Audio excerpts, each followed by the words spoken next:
इस कार्यक्रम के पुण्यार्जक हैं श्री संजय कुमार, श्रीमती मेनका, अक्षत जैन, प्रियांशी, प्रियदर्शन, समस्त भोजन परिवार। Firm Akshat mineral, Volvo trading company, Dungarpur, Rajasthan. स्वर्गीय श्री प्रेमचंद जैन की पुण्य स्मृति में Shrimati Padma Jain, Guna, Madhya Pradesh. Shri Vivek Kumar Jain, Shrimati Sushma Jain, Vaishali Jain, Vaishalika Jain, Singapore. Shri Ajit Kumar, Shrimati Santosh, doctor Shri Prasoon Kumar, Shrimati Pinky, doctor Shri Tapesh Kumar, Shrimati Meenal, Shri Jayesh Kumar, Shrimati Suchiti, Keshvi, Hiral, Shubhali, Aarohi, Bhavyam, समस्त कोठारी परिवार। Firm Kothari clinic, Kothari lab, Kothari medical, Banswara, Rajasthan.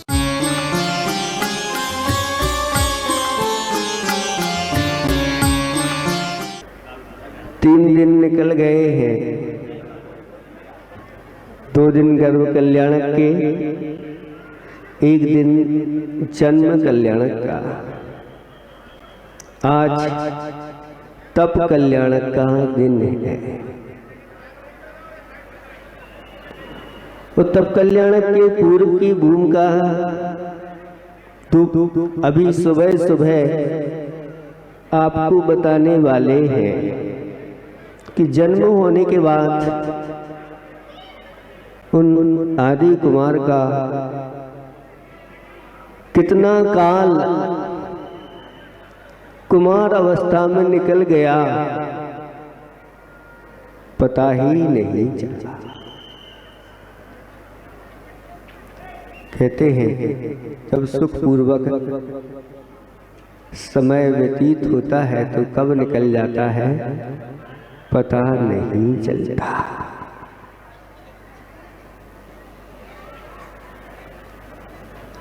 और एक दिन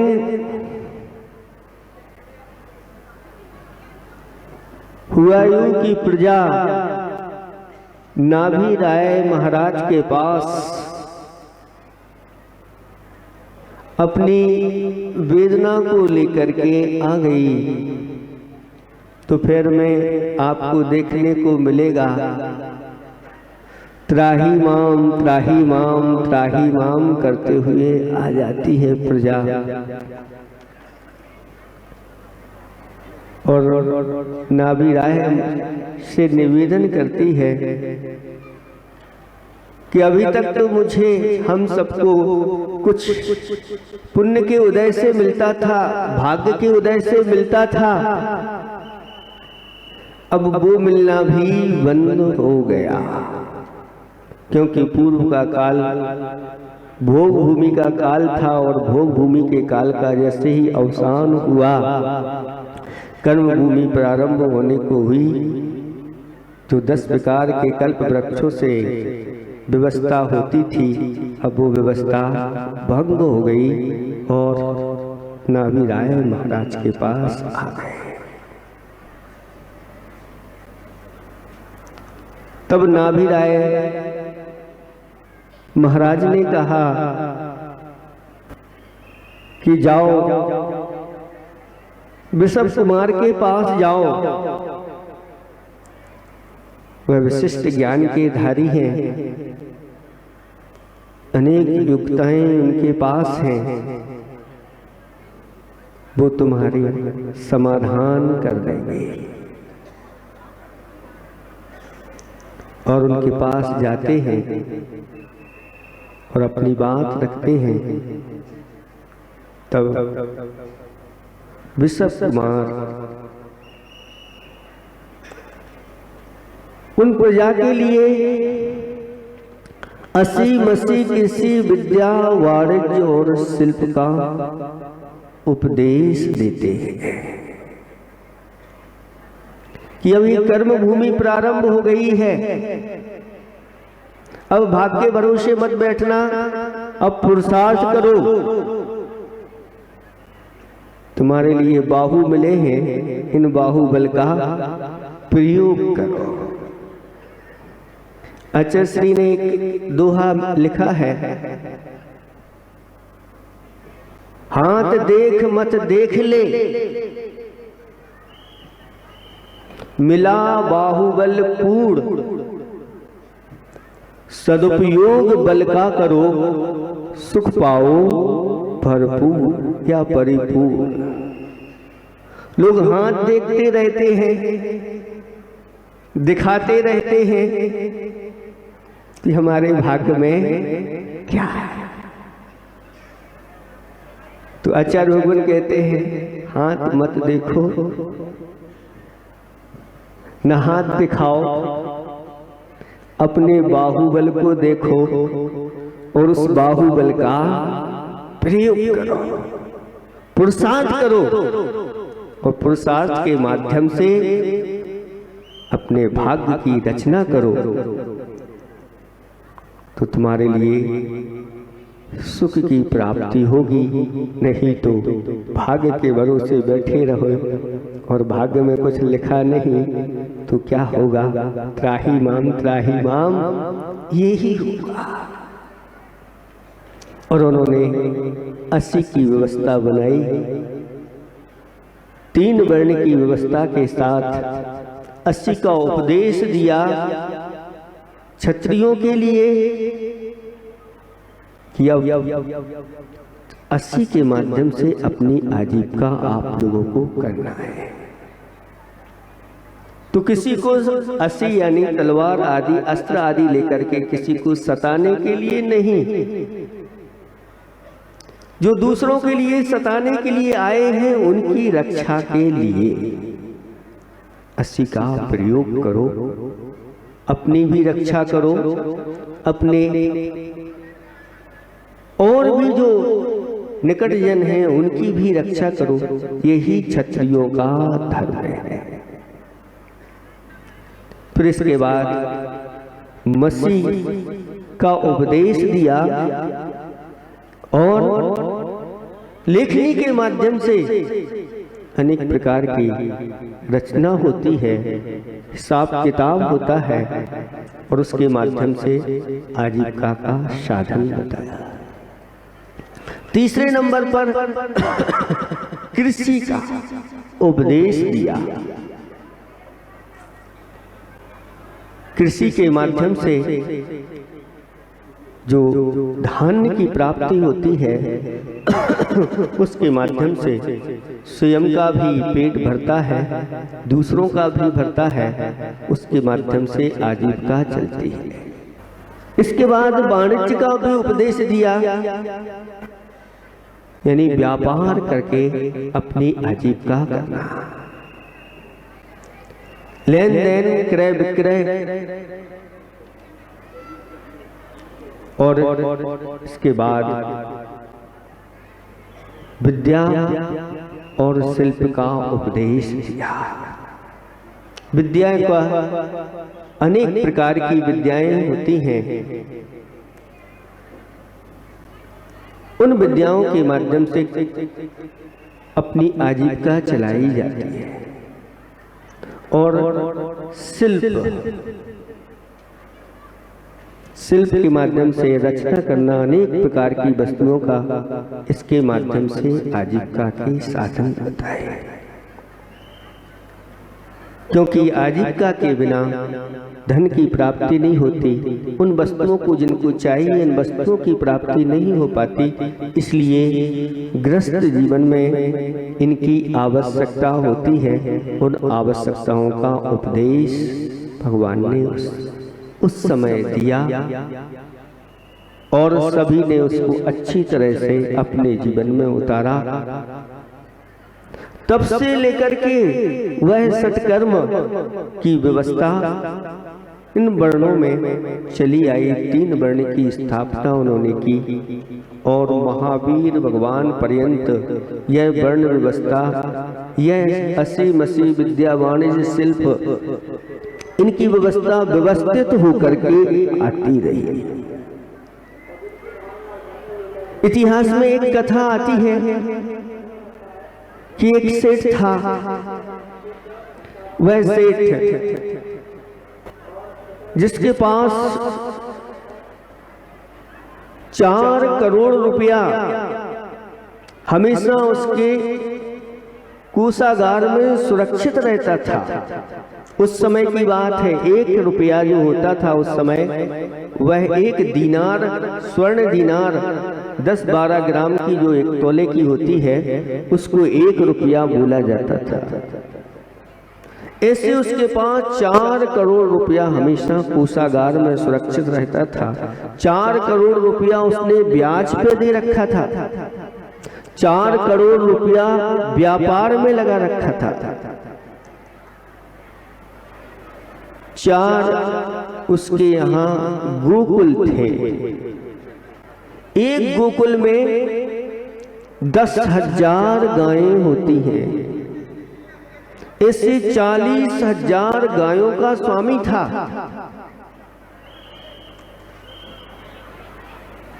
व्यापार के लिए 500 गाड़ियां क्रय विक्रय में लगी रहती थी। बहुत विशाल भूमि थी जिस पर वह खेती होती थी। 500 हलों के माध्यम से खेती होती थी। अनेक बाग बगीचे उसके यहाँ थे। वैश्य कुल में जिन्होंने जन्म लिया उनके लिए उपदेश दिया कि कृषि करो, पशुपालन करो और वाणिज्य व्यापार करो। ये सब चीजें उस समय भगवान ने बताई थी और ये कहा था कि इनको निर्दोष रूप से अच्छी तरह से करना, जिसके माध्यम से अल्प पाप का बंध हो, नीति का उल्लंघन नहीं करना।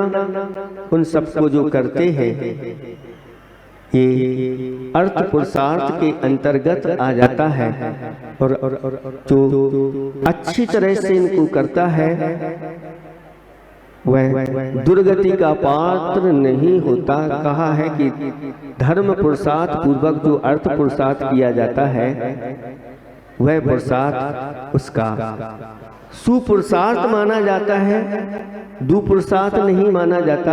लेकिन धर्म न्याय मार्ग को उल्लंघन करके जो आजीविका के साधन करते हैं तो कहते हैं वह दुर्गति के पात्र हो जाते हैं। ऐसी उसके पास पूरी व्यवस्था थी। कृषि भी होती थी। कृषि को उत्तम कहा गया। एक पंक्ति आती है, उत्तम खेती मध्यम वाण जघन चाकरी भीख निदान। उत्तम खेती है क्योंकि खेती में भाव हिंसा नहीं होती है, इसलिए उसको उत्तम कहा गया है। लेकिन आज की खेती में भावपूर्वक संकल्प जो हिंसा होने लगी है, उस समय इस प्रकार की ये व्यवस्था नहीं होती थी। आज भाव हिंसा के साथ अनेक जीवों को मार दिया जाता है। वो खेती की बात नहीं कर रहे हैं, जो खेती सिर्फ अन्न धान प्राप्त करने के लिए और जिसमें किसी भी जीव को मारने के भाव नहीं होते, जीवों के रक्षा के ही भाव होते हैं, इसको उत्तम कहा गया है। मध्यम क्या है तो कहा मध्यम वान, यानी व्यापार को मध्यम में रखा। और जघन्य किस में रखा कि नौकरी के लिए जघन्य है। वैसे शास्त्रों में कही उच्च कुल वालों के लिए इस प्रकार की नौकरी आदि करने के लिए नहीं कहा। आपने वैश्य कुल में जन्म लिया है तो आप इनको तो करें, लेकिन नौकरी की ओर मत बढ़े। आज नौकरी की ओर ही सब भागते चले जा रहे हैं। आचार्य विपुल कहते हैं बनना है तो स्वामी बनो, किसी के नौकर मत बनो, क्योंकि ये बहुत जघन्यकारी होता है, दास वृत्ति कहलाती है। और ये उच्च कुल वालों के लिए व्यवस्था नहीं बनाई थी। ऐसा वह सेठ जिसके पास ये सब कुछ था, उच्च कुल में वैश्य कुल में जन्म लिया था, लेकिन ये सब होते हुए भी उसके लिए जो यथार्थ धर्म है वह नहीं मिला था। वह अन्य ही बौद्ध आदि गुरुओं के यहाँ जाकर के अपनी आराधना करता था और अपनी आजीविका को करता था। उसकी राज्य में धाक थी, प्रसिद्ध था। कहते हैं जिसका राज में पासा हो एक अपना अलग ही महत्व होता है। 7 प्रकार के सुख बताए हैं, उनमें पहला सुख निरोगी काया कहा, दूसरा सुख घर में हो माया ऐसा कहा, तीसरा सुख सुलक्षणा नारी, चौथा सुख पुत्र हो आज्ञाकारी, पांचवा सुख स्वदेश में वासा, अपने देश में वास करना ये सुख है। और अपने देश को छोड़ करके अन्य देशों में धन कमाने के लिए चले जाते हैं, कुटुंब परिवार आदि को छोड़ देते हैं, यहाँ तक कि धर्म भी उनका छूट जाता है। तो कहते हैं देश विदेश की यात्रा अपने परिवार को छोड़ करके करने पड़ती है। ये विशेष कोई हमारा पाप कर्म का उदय आता है, लेकिन आज लोग उसको पाप कर्म नहीं मानते। आज तो कहते हैं भगवान मुझे अच्छी नौकरी मिले, और कहाँ जाकर के मिले, विदेश में जाकर के मिले। ये कलिकाल की ही बलिहारी है।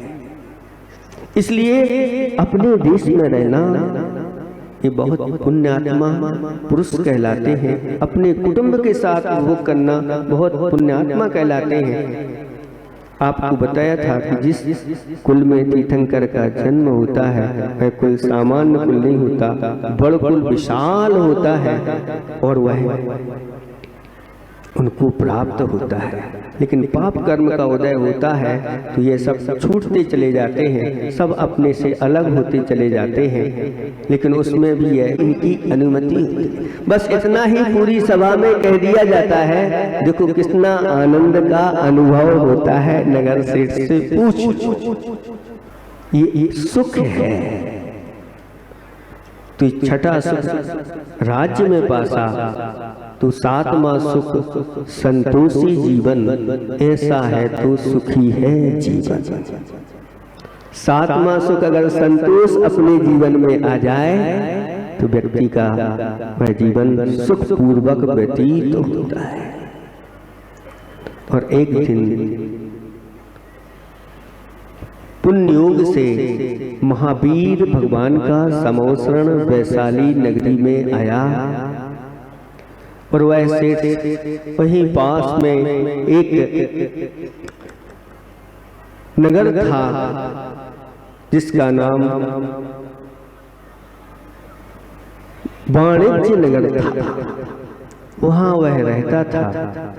चारों ओर से लोग भगवान के समोसरण में जाने लगे, अच्छे अच्छे थाल सजा करके ले जाने लगे। उस सेठ को भी पता चला कि भगवान महावीर स्वामी का समोसरण आया है, मुझे भी वहां चलना चाहिए। वह भी अपने कुटुंब परिवार के साथ अच्छी सामग्री लेकर के भगवान के दर्शन कहते हैं जब भी भगवान के पास जाओ, गुरुओं के पास जाओ, राजा के पास जाओ, वैद्य डॉक्टर आदि के पास जाओ, तो कुछ ना कुछ साथ में लेके अच्छी अच्छी सामग्री देनी पड़ती है। तो वहां से भी हमारे लिए बहुत कुछ हम लेके थोड़ा जाते हैं और मिलता बहुत कुछ है।